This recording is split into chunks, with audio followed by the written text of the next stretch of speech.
Hello, welcome to That's Easy channel. I've got another tutorial video for you, but before we dive into it, please make sure to subscribe so you won't miss any new tutorials and you'll help the channel grow. Thank you. In this video, I'm going to show you how to make Taskbar transparent in Windows 10. First, you have to go to the search bar and type Registry Editor. Then, in Registry Editor, you have to follow the path I'm displaying right now. At the end of this path, you have to right-click on the empty space of the window and select New.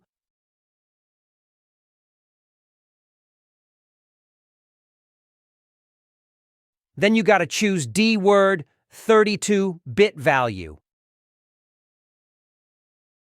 In the name, you have to type Taskbar Acrylic Opacity.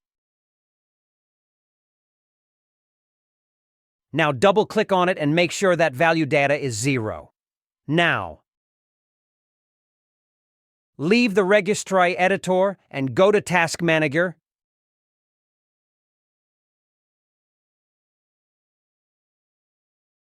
In the processes, look for Windows Explorer, right-click on it, and choose Restart. Now, as you can see, the taskbar became transparent. So this is it. Make sure to like and subscribe. Thanks for watching and see you next time.